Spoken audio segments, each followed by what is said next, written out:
సరే నేను గంభీరంగా మౌనంగా చూస్తున్నా. నేను కొడితే వట్టి కొట్టు నాకు అలవాట్లేదు కదా. చూద్దాము.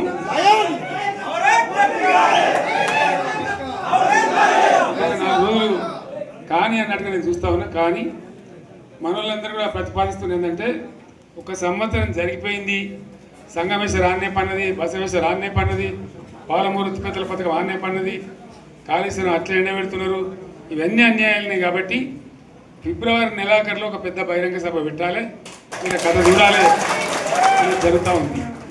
కాబట్టి మీరు కూడా పెద్ద ఎత్తున దయచేసి ఆ సభకు కదిలి రావాలి, చాలా దూరమే ఉండదు. ఆ రకంగా తెలంగాణ శక్తి ఏందో మరొకసారి చూపించి వీళ్ళ మెడలు వంచి ఇప్పుడు సాధించాలి. భవిష్యత్తు కోసం కూడా కొట్టాడకు మనం సిద్ధంగా ఉండాలని తెలియజేసుకుంటూ, పరమేశ్వర్ గారికి అంతటి లోకమంతరం ఇది. కోటి రూపాయల భూమి ఇప్పుడు 50 లక్షల కట్టలేదు.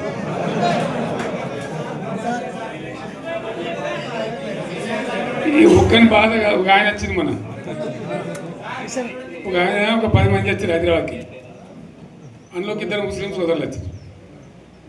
साहब सोब तबाह हो गया, इफलासी मुफलसी बच्चे क्या दबे हो गए, तुम्हारे क्या हुआ बहन, तुम्हारे क्या हुआ, तुम हैदराबाद में तुम लोग हैं, मेरा कारोबार है साहब, मेरा छोटा मोटा कारोबार है, होटल भी है, 70% गिर गया है वो. हर कोई पूछ रहे, हर कोई केसीआर को याद कर रहा है सामान. వాళ్ళు మాట్లాడుతున్నారు. ఎక్కడ ప్రతి ఒక్కరు భూముల ధరలు పోయినాయి, మన్ను పోయినాయి, మసాలా అన్ని పోయినాయి. ఎంత మంచిగా 4 ఎకరాల రైతు నేను 4 కోట్ల ఆశాగా అనుకుంటుండే, అంత ధీమా ఉంది. ఎంత బాగుంటే హైదరాబాద్ నుంచి అడిగితే కూడా వచ్చి మనం ఇవ్వకపోదాం భూములు, డిమాండ్ పెరగానని. అంత బ్రహ్మాండంగా మారుమూల ప్రాంతంలో కూడా 40 లక్షలు 50 లక్షలు ఎకరానికి ఉండే. అటువంటిది సగానికి సగం పడిపోయి మొత్తం నాశనం చేసింది. వీళ్ళు ఇట్లే వదిలిపెడితే ఇంకింత నాశనం అవుతుంది. కాబట్టి మనం కొట్లాడాల్సిందే.